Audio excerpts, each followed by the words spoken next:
عشاني والدرجي عطفت أيادي وطلع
Hubungi nek metu hubungi wong ndi? Woi, ngaco ngene ben nanti ya. Yang mau beli Bu Sarip tambah Yoso tadi, gue hubungi nanti ya. Oke. Assalamualaikum warahmatullahi wabarakatuh. Sepertinya udah pada mulai ngantuk nih. Assalamualaikum warahmatullahi wabarakatuh. Alhamdulillah, nahmaduhu wa nasta'inuhu wa nastaghfiruhu wa na'udzu billahi min syururin anfusina wa min sayyiati a'malina. May yahdihillahu fala mudilla lahu wa may yudlil fala hadiya lahu. Asyhadu an la ilaha illallah wa asyhadu anna Muhammadan abduhu wa rasuluhu la nabiyya ba'da. Yang terhormat Al Mukarram Habib Anisullah Basim, Pak Hasan, Pak Edi, Pak Budi Mariono,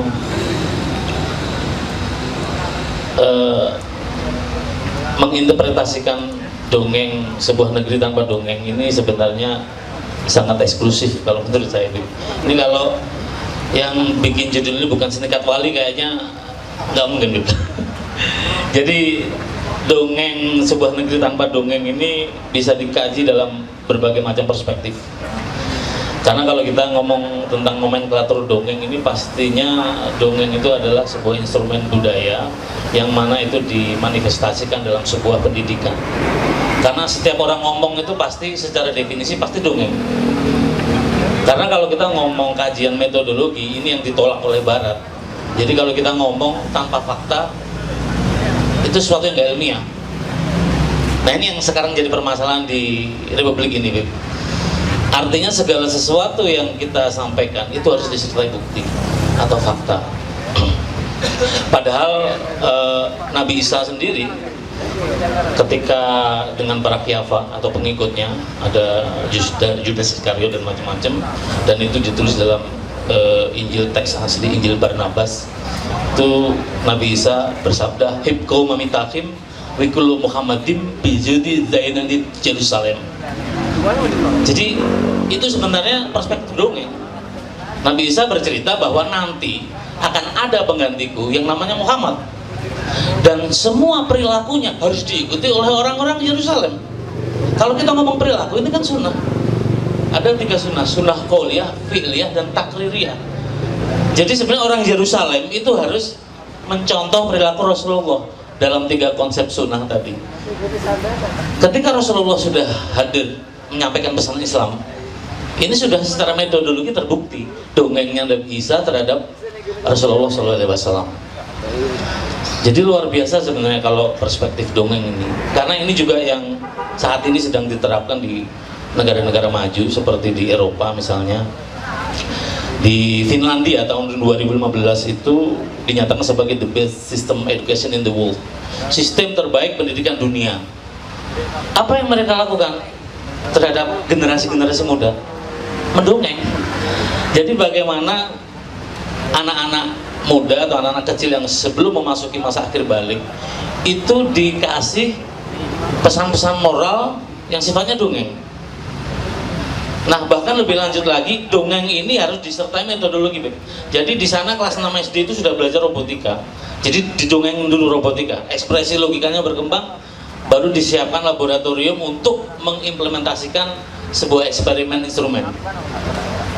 Nah beberapa tahun ini ada beberapa menteri pendidikan di Eropa itu mencanangkan atau mewajibkan sebuah universitas untuk membuat simulasi alat peraga alat teknologi, dan itu wajib diberikan ke pendidikan dasar.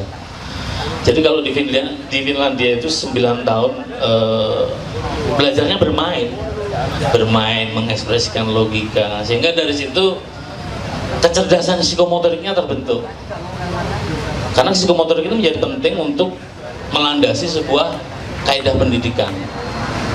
Nah kalau ngomong pendidikan, tidak ada yang lain kecuali metode pengajaran Rasulullah dalam sebuah majelis ilmu. Dan secara hierarkis, metode-metode yang diberikan itu ada dongeng, ada sebuah proses eksperimen, dan dari generasi majelis Rasulullah inilah lahir ilmuwan-ilmuwan muslim yang dari masa hijrahnya Rasulullah dari kota Yathrib sampai generasi Khulafaur Rasyidin, bahkan sampai Khalifah Turki Utsmani, semua ilmu pengetahuan sains dan teknologi ini adalah produk-produk ilmuwan Islam. Jadi tadi juga disinggung tentang prinsip kebenaran. Memang saya sepakat tadi dengan Habib Anis, dengan Pak Edi, Pak Budi, Pak Hasan, bahwa kebenaran itu multitafsir, bisa ditafsirkan. Tapi tafsir yang paling tinggi itu ada di dalam Al-Quran, Quran surat Al-Hajj ayat 54. Ini juga yang menginisiasi majelis ilmu Rasulullah. Jadi dalam Quran surat Al-Hajj ayat 54 disebutkan, waliya'lamal ladzina utul ilma anahul haqqu mir rabbik fayu'minu bihi fatuqbitan lahu qulubuhum wa innallaha la dzilladzina amanu ila siratal mustaqim. Kebenaran itu terdapat pada orang-orang yang berilmu. Barang siapa orang-orang yang berilmu menyandarkan pengetahuannya terhadap Al-Quran, Allah akan menunjukkan jalan yang lurus. Jadi di sini jelas bahwa prinsip kebenaran itu adalah ilmu. Jadi kalau ada sebuah perdebatan sampai timbul pertikaian, yang dikaji adalah ilmu. Atau Imam Al-Ghazali merumuskan dalam Fil I'tiqad Al-I'tisyad, jika ada dua orang berdebat, mengukur kebenarannya ilmunya. Ilmunya adalah amaliyahnya. Gimana dua orang yang sedang berdebat ini, amaliyahnya lebih berat mana? Kalau saya menurutkan, misalnya ada seorang banyak berdebat, yang satu nggak pernah sholat, satunya rajin sholat, itu bisa dijadikan sebuah indikator menurut Imam Al-Ghazali dalam Fil I'tiqad Al-I'tisyad. Dan lebih jauh lagi, dongeng itu sendiri ada banyak perspektif terkait dengan tema kita malam ini, negeri dongeng tanpa dongeng. Jadi hal itu sudah mulai tidak ada atau dihilangkan. Jadi anak-anak masa depan, anak-anak sekarang ini lebih sibuk dengan yang namanya tugas, dan itu mematikan ekspresi logikanya. Padahal kalau kita ngomong sih ya, antara pendidikan di Indonesia dengan di Finland misalnya, di Finland tuh nggak ada tugas, nggak ada PR, bahkan kalau guru memberikan PR dihukum, dipotong gajinya, dan bahkan di sana nggak ada sistem ranking. Jadi sistem ranking sebenarnya melemahkan. Orang kalau sudah berkompetisi, pasti mereka akan berpikirnya benar salah baik buruk, jadi stereotip. Padahal dalam kaidah menuntut ilmu, semua harus terdistribusi merata. Artinya ilmu itu harus sampai kepada anak didik secara menyeluruh. Nah ini yang harus diperbaiki tentunya. Dan tadi juga sebelum ke Bepani saya sempat ke makam Sunan Kalijogo. Jadi di situ ada juru kuncinya. Beliau juga berdongeng. Ini sangat menarik, Bib. Jadi Pak Basuki beliau bercerita tentang latar belakang Sunan Kalijogo dan segala macam. Beliau berkisah tentang bagaimana perjuangan syiar Islamnya Sunan Kalijogo atau Raden Said. Tapi saya yang paling menarik itu adalah produk yang dihasilkan dari Sunan Kalijogo. Jadi masjid yang ada di Demak itu luar biasa sekali. Saya pikir nggak ada ilmuwan saat ini yang bisa menerjemahkan karya produknya Sunan Kalijogo. Coba bayangkan, 4 pilar masjid yang dibangun di Demak itu kalau secara konsep teori mekanika harus ada titik kesetimbangan. Jadi harus disangga oleh 4 penyangga ini. 4 penyangga ini hanya disangga oleh potongan-potongan kayu yang namanya apa tadi kita diskusi? Tatal. Jadi umur tatal dan kayu-kayu itu lebih lama daripada logam ataupun besi. Ini luar biasa sekali nih. Jadi itu melawan hukum logika, melawan teori sebenarnya. Udah berapa abad? Berabad-abad. Ini sebenarnya mirip dengan produk perahunya yang dibuat Nabi Nuh. Jadi konsep perahu Nabi Nuh dengan konsep perahunya Titanic yang tenggelam di tengah samudera antara Inggris dan Amerika, lebih kuat perahunya Nabi Nuh. Karena titanium itu kalau kena beban impact, dia cracknya itu menjalar sampai ke seluruh permukaan bidang. Tapi perahu Nabi Nuh dengan gelombangnya sangat luar biasa. Sampai terakhir di Turki ditemukan perahu Nabi Nuh itu masih utuh dari kayu. Kalau kita telisik lebih detail lagi, itu ada keilmuan baru yang namanya komposit. Kebetulan saya sedikit banyak belajar tentang komposit. Jadi 2 gabungan material yang digabungkan untuk menyatukan kekuatannya. Jadi yang dibuat Sunan Kalijogo ini komposit. Lahirnya teori komposit itu tahun 1986 oleh Profesor Ronald F. Gibson, ilmuwan Amerika. Tapi abad 11 itu teori komposit sudah ada, sudah dibuat Sunan Kalijogo. Ini luar biasa sebenarnya. Masya Allah, luar biasa ini sebenarnya. Tapi kalau kita telisik lagi sejarah keilmuan itu, jadi keilmuannya Rasulullah sampai ke generasi majelis ilmu Khalifah Rasyidin, sampai ke Khalifah Muawiyah bin Abi Sufyan. Nah di Khalifah Muawiyah ini agak berhenti perkembangan keilmuan itu. Setelah terakhir Khalifah Abdul Aziz ke Khalifah Harun al-Rasyid mulai berkembang lagi. Ilmu metalurgi misalnya yang saya geluti, ilmu metalurgi ini sanatnya ada di majelis Rasulullah. Jadi kalau jemaah seluruh malaman tahu produk pedangnya Sayyidina Ali bin Abi Thalib, pedang Zulfikar, itu kan ada dua pedang bermata dua, kanan kiri ya. Saya meninjau, saya membuat eksperimen puluhan siklus. Kalau bahasa saya itu adalah kesalahan metodologi. Jadi ketika dua plat dipadukan, dia terkena beban kompresi dan beban roll, beban torsi putar. Ketika dia di roll, kalau tidak diklip ujungnya, dia akan bergeser kanan kiri. Sehingga pergeseran ini mengakibatkan distribusi beban tidak tersebar secara merata. Jadi teori metode girasi distribusi beban yang tidak merata itu sudah ada di eksperimennya Sayyidina Ali bin Abi Thalib dan Zulfikar, buatan Khabbab bin Ad yang dikonsep oleh Salman Al-Farisi. Metalurgi ini berkembang dari Khabbab bin Ad, ilmunya diwariskan kepada cicitnya Sayyidina Umar bin Khattab, yaitu Salim bin Umar, Salim bin Abdullah. Salim bin Abdullah diteruskan lagi ilmunya ke Syekh Ja'far As-Shadiq, dan Syekh Ja'far As-Shadiq inilah gerbangnya seluruh pengetahuan, baik itu kimia, baik itu mekanika, seluruh keilmuan sains atau teknik itu ada di Syekh Ja'far As-Shadiq. Jadi Syekh Ja'far As-Shadiq mendistribusikan ke Jabar Ibnu Hayyan bidang kimia. Terus di Rehan Al-Biruni dia di bidang metalurgi dan mekanik mesin, sampai nanti muncullah di terakhir itu Khalifah Turki Utsmani Raja Al-Jazari, penemu teknik mesin, penemu roda gigi. Bahkan tidak itu saja, untuk bidang IT misalnya, kalau tidak ada algoritma, handphone dan segala macam produk telekomunikasi itu tidak akan ada, karena itu formulanya dari algoritmanya Musa Al-Khawarizmi. Musa Al-Khawarizmi ini muridnya Jabar Ibnu Hayyan, sananya ada pada Sayyidina Ali bin Abi Thalib. Jadi ketika Rasulullah dalam majelis ilmu bersabda bahwa Sayyidina Ali ini babul ilmunya umat muslim, gerbangnya ilmu pengetahuan umat muslim itu sudah terbukti sampai sekarang.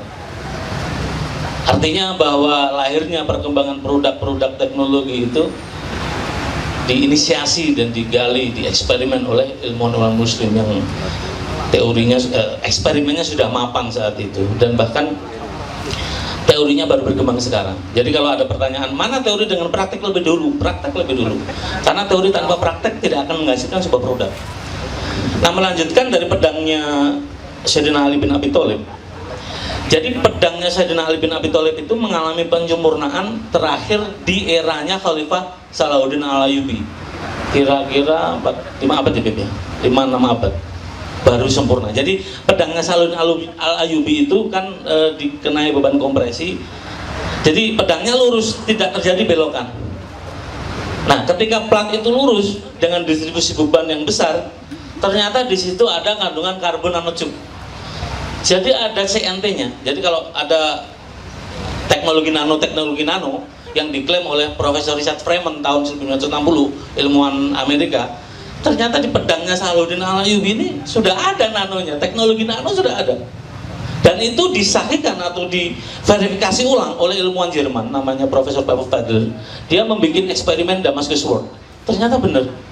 Hasil dari pedangnya, prototipe pedang Salahuddin Al-Ayyubi ini ada karbon nanotube-nya. Ilmuwan Amerika tidak terima, membuat eksperimen ulang.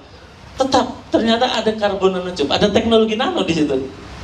Dan ini membuktikan bahwa keilmuan ataupun sains itu sudah mapan di zaman Rasulullah sampai zaman Khalifah Rasyidin sampai Khalifah Harun Ar-Rasyid.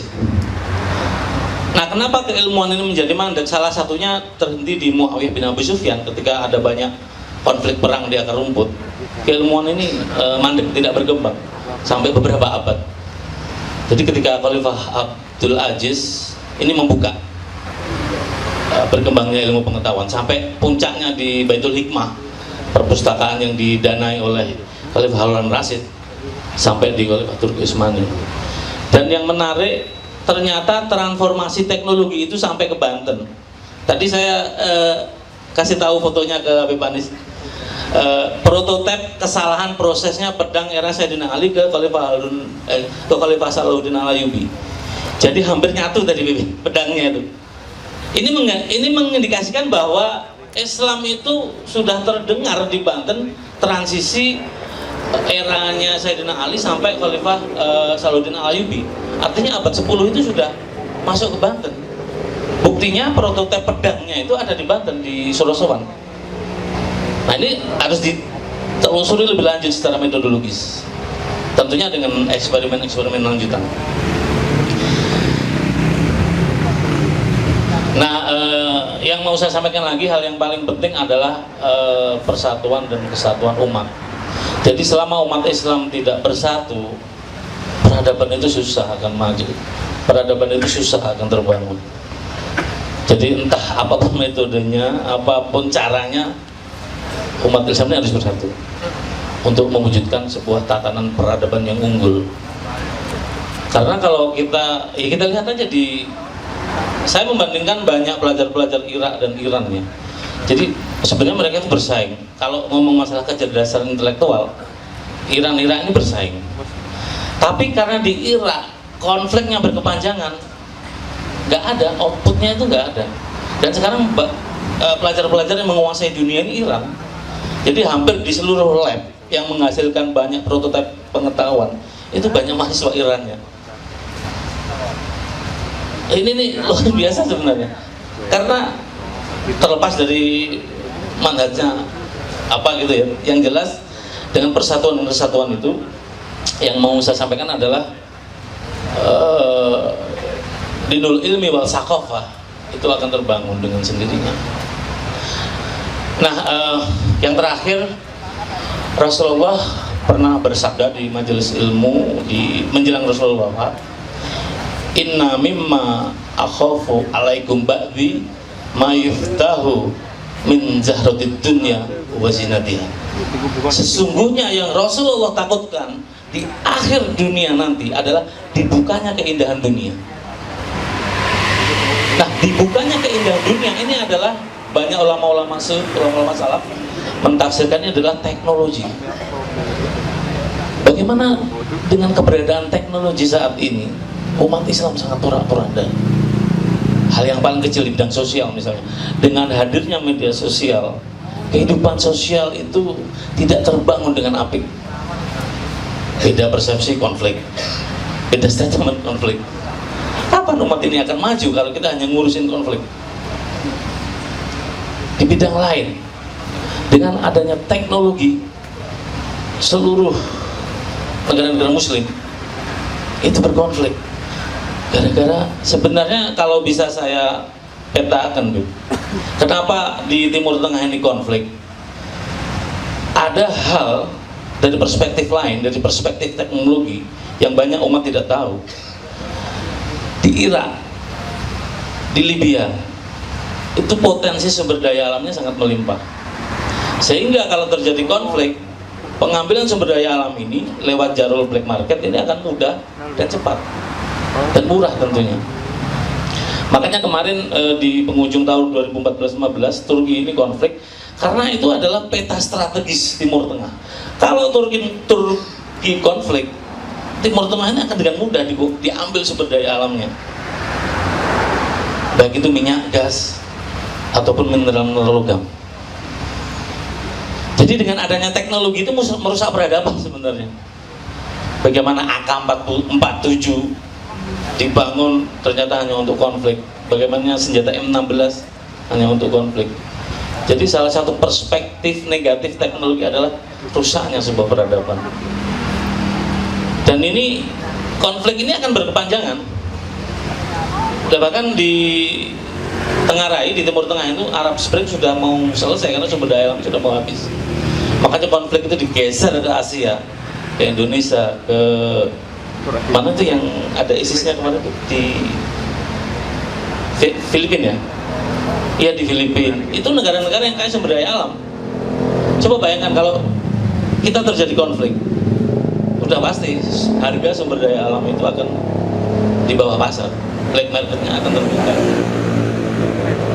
Yang jelas dengan adanya konflik misalnya di Crimea, konflik di Georgia, artinya kita harus menjaga diri agar tidak mudah terprovokasi, sehingga persatuan umat itu sangat penting untuk membangun sebuah peradaban. Melalui dongeng lah, di situ ada transformasi ideologi ke anak-anak didik kita. Tentunya dengan transformasi ideologi yang positif. Bagaimana dongeng-dongeng tentang Hasan Hussein itu dulu waktu saya kecil sering saya dengarkan dari guru-guru ngaji saya. Tapi saat ini sudah tidak ada itu dongeng-dongeng Hasan Hussein, dongeng-dongeng tentang kenabian Nabi dari Nabi Adam sampai Nabi Muhammad sampai Rasulullah, itu sudah tidak ada. Ini yang perlu dibangun untuk membangun ekspresi logika. Mungkin dari saya itu. Syukran wa sumsum fil khairi wal wadawli wa najah. Wallahul muwaffiq ila aqwamil muttariq. Wassalamualaikum warahmatullahi wabarakatuh.